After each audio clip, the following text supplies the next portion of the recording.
तरीके बदलो, इरादे नहीं। एक बार एक प्राइवेट कंपनी के ऑफिस में शोक सभा हो रही थी,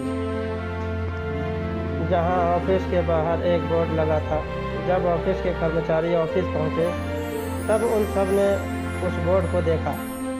उस बोर्ड को देखकर सब दंग रह गए, क्योंकि उस बोर्ड पर लिखा था कि जिन्होंने आपको सफल होने से रोक रखा था या जिनकी वजह से आपकी प्रगति के रास्ते रुके हुए थे, आज उनकी मृत्यु हो गई है। आज वो हमें छोड़कर चले गए हैं। थोड़ी ही देर बाद उनके अंतिम संस्कार की प्रक्रिया शुरू हो गई। उनके पार्थिव शरीर को अंतिम संस्कार के लिए ले जाया जाए, उससे पहले आप सब अंदर हॉल में जाकर उनके अंतिम दर्शन कर सकते हैं। ऐसा बोर्ड पर लिखा हुआ था। देखकर सारे कर्मचारी दुखी हो रहे थे। वे ये सोच रहे थे कि उनका कोई साथी उन्हें छोड़कर चला गया है, पर वो ये सोचकर आश्चर्यचकित थे कि आखिर ऐसा कौन है जो अचानक से इस दुनिया से विदा हो गया है। साथ ही वे सब जानने के लिए भी उत्सुक थे कि आखिर ऐसा कौन है जिसने हमारी राह रोकी हुई थी और आज हम उससे मुक्त हो गए हैं। आज वो हमें छोड़कर चला गया है। सारे कर्मचारी ये जानना चाहते थे कि वो कौन है। कोई सोच रहा था शायद बॉस होगा, बहुत परेशान करता था। कोई सोच रहा था कि कोई सहायक कर्मचारी होगा जो कुछ करने ही नहीं देता था, परंतु कोई भी ये नहीं जान पा रहा था कि आखिर किसकी मृत्यु हुई है। दरअसल हाल में इस तरह की व्यवस्था की गई थी कि जो अंदर जाता वो दर्शन करके सीधा दूसरे दरवाजे से बाहर निकल जाता था। ये सब एक दूसरे से संपर्क नहीं कर सकते थे, तो सभी जो अंदर जा रहे थे अचंभित होके आखिर किसकी मृत्यु हुई है। जो भी हॉल में जाता था वो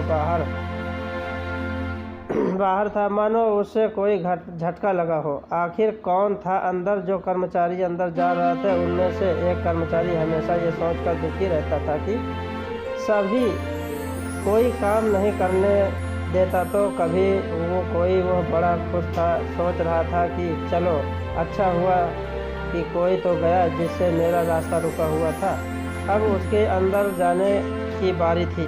वो अंदर गया तो उसने देखा कि अंदर एक बॉक्स था जिसमें पार्थिव शरीर रखा हुआ था। जब उसने बॉक्स का ढक्कन खोला तो वो हैरान रह गया।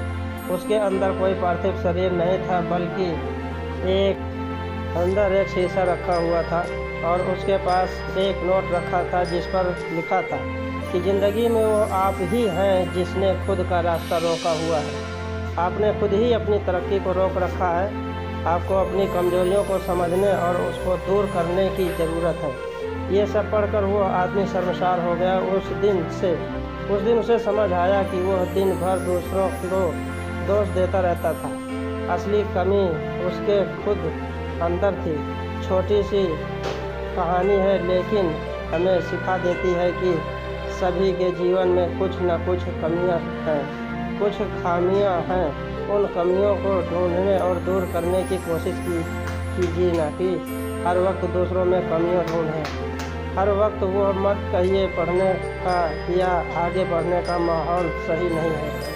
पहले आप खुद को अंदर से तैयार कीजिए। आज तक जितने भी लोग सफल हुए हैं, क्या उनको खराब माहौल नहीं मिला होगा? या जितने भी सफल लोग हुए हैं, क्या उनको अनुकूल वातावरण मिला होगा? उन सब को भी कुछ न कुछ कठिनाइयाँ, चुनौतियों का सामना करना पड़ा था। सबसे पहले आप अपने अंदर कमियों को दूर कीजिए और फिर आगे बढ़िए। पहले आप खुद को अंदर में तैयार कीजिए, अंदर से मजबूत बनाइए, फिर चाहे कैसा भी माहौल हो, आपको आगे बढ़ने से कोई नहीं रोक पाएगा। याद रखिए कि आप खुद ही हैं जिसने आपका खुद का रास्ता रोका हुआ है।